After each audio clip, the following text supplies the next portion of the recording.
It's tough. It's tough. Honestly, from last year to this year, like you just said, is there's some differences. Obviously, we're still dealing with COVID protocols and stuff like that. Um, the day and age of just playing football is kind of out the window. I can't wait for that to be back, so we can just come here, talk football, and just play ball. But it is what it is. We're all 32 teams are going through it right now, so it's not like it's a competitive disadvantage for us. We're all just trying to make the best, the most of it, and do the best we can. You mentioned last year one of the challenges with virtual and this portion of things being different was being behind the ball in regards to team building and Yeah, getting to know teammates. Have you already noticed a difference in yeah. regards to camaraderie, and how do you think that's going to benefit you guys on the regulars? Well, for sure, for sure. We in the locker room yesterday. Obviously, yesterday was our first long day. So in between meetings and practice, we have meals and all that type of stuff. And I'm getting to know Emmanuel Sanders, somebody that probably on virtual I would have never even got to speak to. But now we're getting to know the opposite side of the ball, and it's really going to benefit us in the long run because once we get in that locker room, we get in front of each other. That's when we really build a brotherhood. And then obviously competing on the field, talking junk, having fun. It's also good for us too. Michael, what do you see from Emmanuel as far as just what he provides this offense and just who he is as a player? Just how does the offense change much with him from what you see and how capable of a receiver is he? I mean, we only practiced 2 days, so I can't really say the offense has changed or anything. Obviously, Dave was going to do what he does, calling the plays, and there's a lot of weapons on offense that they can go to. But playing against Emmanuel in the past, he's a dog. He really is a dog. He goes out there, he'll block, he'll do whatever he has to do to help out the offense. That's the type of player he is, and we're happy he's on our team. You have so much continuity on your defense, but you bring in a guy like Rousseau in the first round. What do you think of when you see him out there? Oh my gosh, dude's tall. I feel like each and every year, I think I'm shrinking and these guys are getting bigger.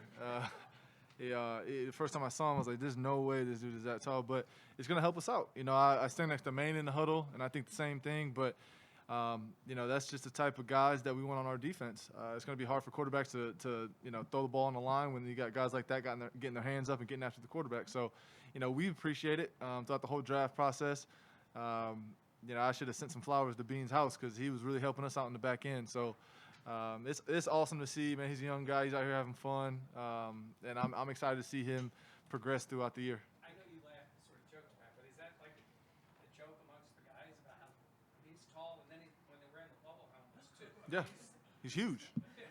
But the thing is, I know guys on other teams see that and they're like, "Oh my gosh," there's a little fear factor once you step on the field when you see a guy that is just out there looking like that. So obviously he'll come to play. And like I said, we're excited for him. With those guys, the high draft picks and stars back, do you see a different defense now? It's too early to tell. I think that each and every year it's a different defense. You can have the same guys, the same 11 guys on defense, but it doesn't matter. Each and every year, has its own obstacles, with injuries and how guys are playing and how they're feeling and stuff like that. So each year is different. You can have the same guys on the roster, but we have to go out there and we have to start from day one. I think yesterday we took some good strides. Today we're out there competing against the offense. And this is a good offense, as you guys saw last year, which I'm not trying to date back to last year because, like I said, teams change. But they got weapons, so we're all going to make each other better on the field, offense to defense, defense to offense. And but right now it's too early to tell if it's defense is drastically different.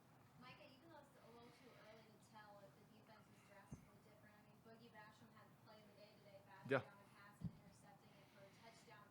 What does it mean, or what do you think as a vet when you see a rookie making a play like that on the second day of training camp? Yeah, when I was a rookie, I remember some vets were telling me, "I'm not going to learn your name until you're out there making plays." I know Boogie's name now. I mean, I knew it before because obviously I was talking about the draft and how Bean was helping us out in the back end. But making a play like that, making a splash play like that play of the day, and he'll continue to make plays. It's going to force the vets to know his name, and we'll really appreciate that. Michael, what do you see from Dane Jackson and just his ability to go out there and compete Well, first, Dane is one of the best dudes on this team. Just a good dude. And obviously that's guys that Sean and Brandon want to bring in this building, high character guys. So even without the whole football part of it, I talk to Dane all the time in the locker room just about, his family and just being a nice, humble, good dude. Obviously he's a PA guy I'm not too happy with because I'm from Ohio. But, we kind of grew up the same, just a humble guy, and he's willing to work.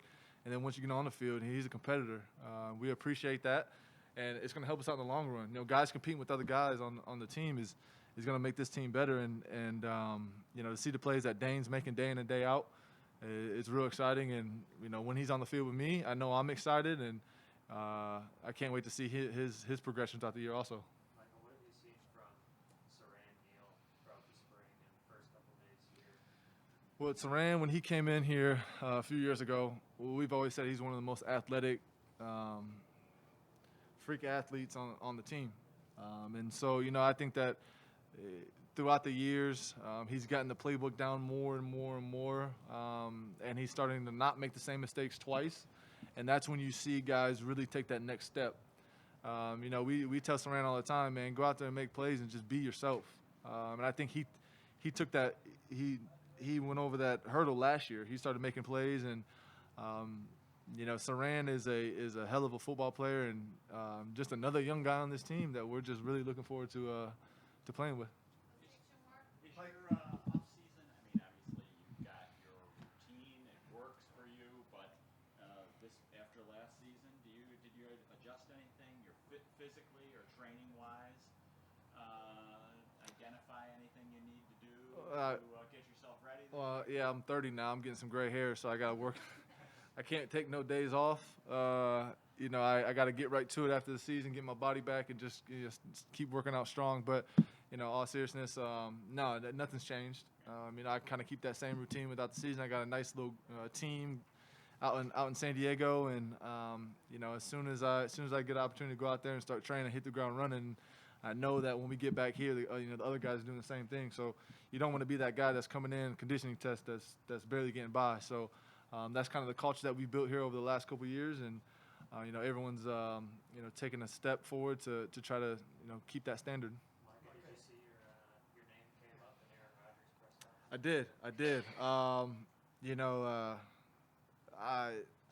My phone blew up, so and then there was I commented on Randall Cobb's photo on Instagram, which I never on damn social media, but I commented one time and I had everybody telling me to come back to Green Bay. Which that was an amazing organization, great place to spend my young years, but I wouldn't change Buffalo for the world. But to hear him say something like that, obviously a Hall of Fame player, one of the greatest quarterbacks of all time. I remember after leaving that place, I remember him really reaching out to me and just let me know how frustrated he was. And I think that his little presser yesterday was a well thought out conversation that he had with the media, and I feel like he was speaking a lot of facts. But at the end of the day, hearing him say my name was a blessing, and if a guy like that thinks that highly of myself, then I know I'm doing something right. Thanks, guys. Appreciate it, guys. We'll see you later.